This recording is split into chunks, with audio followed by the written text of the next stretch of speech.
Damn, that is a serious draft.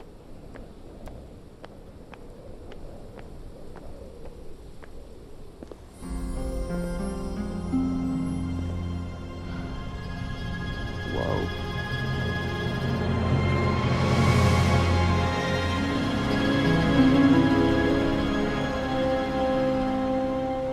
Where on earth is this? Athia. Who's there? And technically not Earth. Well, not what you would call Earth, anyway. Although Forspoken is developed and published by Japanese companies, the game uses many conventions that are more often found in games developed by Western studios. An open world filled with things to do, an American protagonist, and setting that's more inspired by medieval fantasy than Eastern fantasy. It feels like a strange return to games from the PS2 era, a time when development budgets weren't so high as to make taking risks difficult. In many ways, Forspoken seems like two different games clubbed together that are incredibly different and most of the time are constantly at odds with each other. At its best, Forspoken is a really fun game with great mobility options, an interesting combat system, and a simple but fun world to explore. At its worst though, Forspoken is constantly interrupting whatever you're doing to throw exposition your way, regardless of whether or not the situation might call for it. Forspoken puts you in the shoes of Frey, a young woman in New York City who constantly finds herself on the wrong side of the law. Through a series of events, Frey finds herself the target of a local gang, and in pondering what to do about her situation, finds herself mysteriously transported to the world of Athia. Accompanying Frey in her travels is the rather talkative fashion accessory that goes by Cuff, and off they go on their merry adventure. While the game likes to think that it's starting off with a bang, Forspoken's biggest issues become obvious right from the outset. It's deathly afraid to let players do much of anything, especially early on. Every single time the game lets you actually play it, control is quickly taken away once again in service of yet another largely unnecessary cutscene or conversation where more exposition is thrown your way. The game likes to think that its story is incredibly important, and regardless of the quality of the story itself, playing the game is often going to be much more enjoyable without the story getting in the way. Of course, it certainly doesn't help that Frey and Cuff are both incredibly talkative. Forspoken will constantly interrupt the game in order to let us know what Frey and Cuff think about the situation they currently find themselves in, which unfortunately soured me on the story quite early on. Frey is especially emblematic of this problem as a character. She's incredibly chatty, which, while not bad in and of itself, starts getting annoying once it becomes clear that she isn't a particularly well-written character. Just about any time she opens her mouth, from the game's opening hours to well into its plot, she's bound to say something stupid. Her conversations with Cuff come off as especially annoying, especially since these conversations often keep circling the same subjects constantly. Strangely enough, the characters writing for Frey and Cuff often feels like it was written to pad out time for cutscenes. Sure, there's an option to reduce the chatter between the two, and while this does help quite a bit in regular gameplay, unfortunately, it doesn't really help the general quality of writing between the two characters in the game's cutscenes. Even if you can make them talk less, they still end up talking a bit too much, and the things they say aren't particularly well written either. On the whole, the story is, at best, does well as an excuse to set you free on the world of Athia.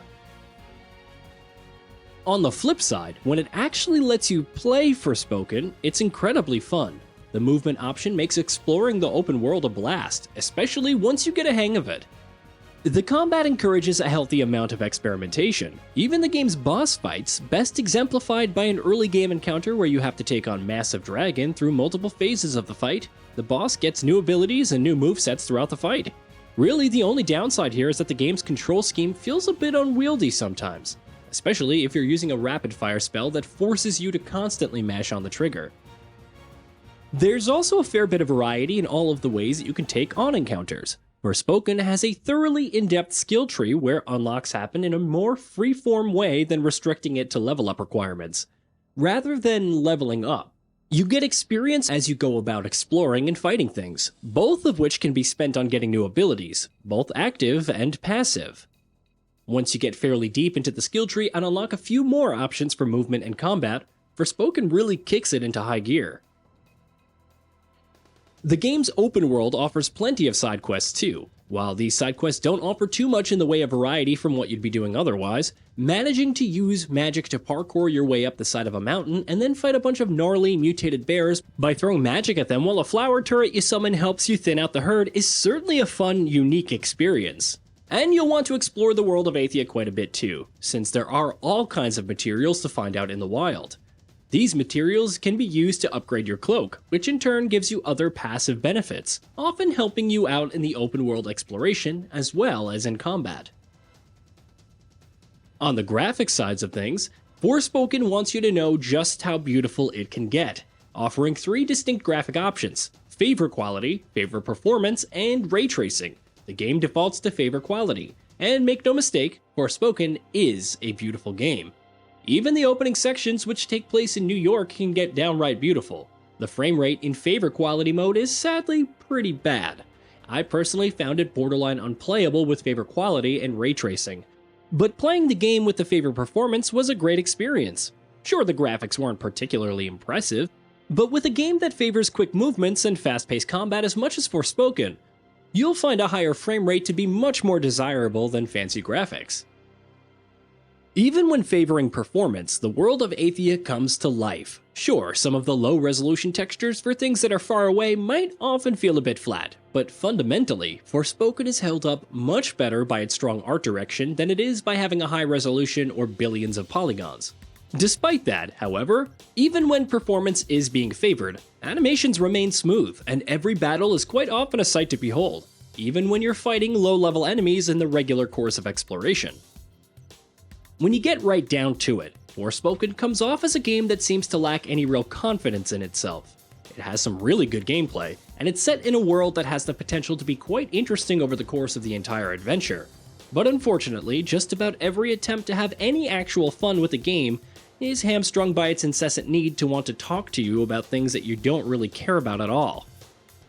Despite being a fun game, Forspoken makes a downright terrible first impression, and throughout the course of the game, regardless of how much progress you make, the level of quality in the whole game tends to go down every time a character decides to open their mouth. While Forspoken's story is quite passable, especially when it comes to give you an excuse to explore Athia and take part in fights against epic bosses, its insistence on over-explaining just about every aspect reek of a studio not having enough confidence in the story to stand on its own. Which is a shame, since when it gets going, Forspoken is incredibly unique in some aspects, including its fun and varied combat system. If only the game knew when to shut up and actually let you play, we would be talking about a dark horse contender for the year. Hey, did you know that we at GamingBolt upload new videos every day? Stick around, drop a like, subscribe, and hit that bell, and let us know what kind of content you'd like to see in the future with a comment below.